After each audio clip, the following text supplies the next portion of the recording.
Pai do Senhor, meus irmãos. Pai do Senhor, meus irmãos. Amém. Glória a Deus, vocês estão aí. Glória a Deus. Vamos para mais uma aula. Hoje é a aula 2 desse módulo. Ministério na categoria Ser Igreja, né? Aula 2. O nome da aula é Crer e Confessar, tá? O objetivo dessa aula é nós sabermos responder essa pergunta: por que aceitar Jesus? Sabemos que na maioria dos cultos, no final do culto, tem aquela pergunta: quem quer aceitar Jesus? Quem quer se reconciliar? Então essa aula ela explica o porquê do que nós fazemos isso. Se alguém te perguntar hoje, se você falar para a pessoa: você já aceitou Jesus? Ela perguntar: mas por que eu tenho que aceitar Jesus? Como que você responderia? Essa aula tem esse objetivo, amém? Você que trouxe sua Bíblia, poder abrir ela, Mateus capítulo 10, versículo 32, nós vamos ler o 32 e o 33. Mateus capítulo 10, 32 e 33. Quando você procura aí, já vai meditando aí nessa pergunta: por que devemos aceitar Jesus? E vai dizer assim, Mateus capítulo 10, versículo 32. Portanto, todo aquele que me confessar diante dos outros, eu também o confessarei diante de meu Pai, que está nos céus. Mas aquele que me negar diante das pessoas, também eu o negarei diante do meu Pai que está nos céus. Amém, irmãos? O tema da fé e da confissão é fundamental na vida cristã. A Bíblia ensina que a salvação envolve crer no coração e confessar com a boca. Esse estudo abordará esses dois aspectos, utilizando passagens bíblicas que destacam a importância de crer em Jesus Cristo e confessar essa fé diante dos homens. Vamos falar sobre crer, sobre a fé. Os perigos de não crer. A falta de fé tem consequências sérias e eternas. Em Marcos, capítulo 16, versículo 16, Jesus declara: quem crer e for batizado será salvo, quem porém não crer será condenado. Esse versículo deixa claro que a descrença resulta em condenação. Hebreus também ressalta isso, né? Hebreus capítulo 10, versículo 38, diz assim: mas o meu justo viverá pela fé, e se retroceder dele, a minha alma não se agradará. Retroceder na fé desagrada profundamente a Deus, e viver sem fé nos afasta do propósito divino de nossas vidas. O que essas passagens estão dizendo? Que a salvação, o dom eterno de Deus, aquilo que nós buscamos, ela depende exclusivamente de crer. Nós precisamos crer. O que é esse crer?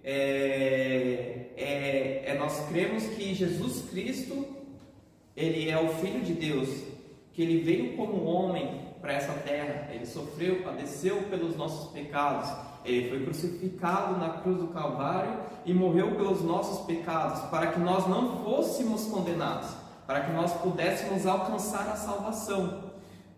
Tudo isso é obra de Cristo. Como a Bíblia diz, pela graça sois salvos, mediante a fé. Existe a graça de Deus disponível, mas nós acessamos a graça mediante a fé. Ou seja, nós devemos crer que Jesus é Cristo, que Jesus é Filho de Deus, que Ele se despiu da sua glória para nos disponibilizar essa salvação através do seu sacrifício. Se a gente não crer: mas eu tenho boas obras, mas eu faço caridade, mas eu ajudo as pessoas, mas eu não falo palavrão, eu não traio minha mulher. Tá, você tem boas obras, mas você crê que Jesus Cristo se sacrificou para que você não fosse condenado? Se você não crê, você já está condenado. Boas obras não podem nos salvar. A justiça do homem, como diz a Bíblia, se eu não me engano está em Isaías, a justiça do homem é como trapo de imundícia. O que seria o trapo de imundícia? O trapo de imundícia era as ataduras, as faixas que eram colocadas na carne leprosa, na pele leprosa. E quando você tirava aquela atadura, saíam os pedaços da pele podre junto. A Bíblia diz, Deus disse: a justiça do homem, a justiça que o homem pode produzir, a justiça própria do homem é como um trapo de imundícia. Ou seja, toda a nossa justiça que a gente pode produzir, boas obras, não serve para nada. ela ainda é imunda, ela ainda é impura. Por isso que nós dependemos da graça de Deus para sermos salvos. A Bíblia enfatiza repetidamente a importância de crer para a salvação. Em Hebreus 11, versículo 6, lemos: de fato, sem fé é impossível agradar a Deus, porque é necessário que aquele que se aproxima de Deus creia que Ele existe e que recompensam os que o buscam. A fé não é apenas uma crença passiva, mas uma confiança ativa na existência de Deus, como já foi falado em Efésios 2, capítulo 8.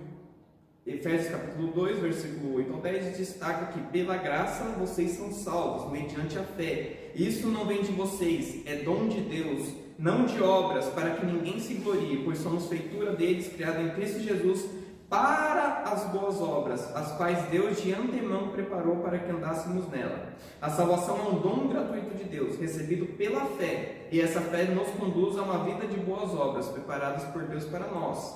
Romanos capítulo 10, versículo 13 ao 17 vai dizer que todo aquele que invocar o nome do Senhor será salvo. Mas como as pessoas invocarão a Deus se não crerem nele? E como crerão se não ouvirem sobre ele? A fé vem pelo ouvir a palavra de Cristo, e a pregação do Evangelho é crucial para que as pessoas possam crer e invocar o nome do Senhor para a salvação. Porque todo aquele que invocar o nome do Senhor será salvo, como porém invocarão aquele que não creram? E como crerão naquele que nada ouviram? E como ouvirão se não há quem pregue? E como pregarão se não forem enviados? Como está escrito: quão formosos são os pés daqueles que anunciam coisas boas. Mas nem todos obedeceram ao Evangelho, pois Isaías diz: Senhor, quem creu em nossa pregação? E assim a fé vem pelo ouvir e ouvir a palavra de Deus. O que essas passagens estão dizendo? Que a partir do momento que nós ouvimos a palavra de Deus, aquilo gera fé. Porque às vezes nós perguntamos se é necessário para que nós sejamos salvos a fé. Como que eu adquiro essa fé? Ouvindo a palavra de Deus. Ouvindo a palavra de Deus. A fé vem pelo ouvir. Como diz, nós não caminhamos pelo que nós vemos, mas pelo que nós ouvimos. Porque se nós formos olhar o que nós vemos, o mundo que nós olhamos, nós seríamos descrentes. Nós faríamos a pergunta como muitas pessoas fazem: onde está Deus nessa situação? Onde está a mão de Deus? Mas a palavra de Deus nos dá a resposta da vida eterna. A palavra de Deus nos dá essa esperança de que Deus, sendo perfeito, Ele sacrificou por nós, homens imperfeitos. E isso gera fé no nosso coração. Isso gera a empolgação para nós continuarmos. E essa fé que nos salva, nos gera para as boas obras. Aí nossas obras já não são baseadas mais na nossa força, baseadas no nosso conhecimento, já não são mais aquele trapo de imundícia. Aí as nossas obras, baseadas na fé em Cristo, baseadas na obra de Cristo, baseadas na palavra de Deus, essas obras são obras genuínas, mas não são as obras que nos salvam. Mas por nós sermos salvos, por nós termos fé em Cristo, nós produzimos boas obras. E então, como diz, a fé vem pelo ouvir, é um ciclo. A fé vem pelo ouvir, nós ouvimos a palavra, mas nós temos o exemplo de Pedro. Pedro, na Santa Ceia, na última ceia, né? Jesus ele fala: um de vocês irá me trair. A Bíblia diz que um após o outro, os discípulos, os apóstolos, começam a questionar, a perguntar a si mesmo: serei eu, Jesus? Serei eu, Jesus? Serei eu, Jesus? Mas a Bíblia diz que Pedro, vendo João recostado no ombro de Jesus, no peito de Jesus, ele pergunta para João: João, pergunta quem é. Ou seja, todos estavam examinando a si mesmo, que é o que Jesus manda nós fazermos na ceia, examinar a si mesmo. Serei eu, Jesus, um potencial a te trair? Então, mas Pedro não. Pedro ele não examina a si mesmo, ele examina o próximo. Ele fala: João, pergunta para Jesus quem é que vai ser, porque eu garanto que eu não sou. E eu acho que você que está recostado no peito dele também não é. Então nós dois estamos garantidos que não é, mas pergunta quem é. E então Pedro ainda fala, Jesus fala, né? Eis que vai se cumprir aquele provérbio que diz: ferirem o pastor e as ovelhas se dispersarão. Então Pedro ele levanta a voz para Jesus e diz: Senhor, ainda que eu precise morrer, eu jamais te negarei, eu jamais te trairei. Mas Jesus ele responde Pedro: Pedro, eis que essa noite, antes que o galo cante 3 vezes, você me negará. E dito e feito, Pedro, Jesus, eles vão para orar. Jesus, chegam os soldados para prender Jesus. Pedro ainda, vamos dar uma colher de chá para Pedro, que ele tentou revidar com uma espada, cortou a orelha do soldado, mas Jesus disse que não é com a espada que ele veio trazer o seu reino. Ele cola a orelha de Malco, né, do servo do sumo sacerdote, e vai dizer que os discípulos se dissiparam. Vai dizer que Pedro começa a seguir de longe, e que quando eles chegam no lugar onde estava lá, começa a perguntar para Pedro: mas você não era discípulo dele? Pedro nega. Mas você fala igual ele? Pedro nega. Mas tenho certeza que você andava com ele. Não, vai dizer até a Bíblia que Pedro até praguejou. Não sabemos ao certo o que significa isso, praguejar, mas provavelmente ele falou algo semelhante a um palavrão.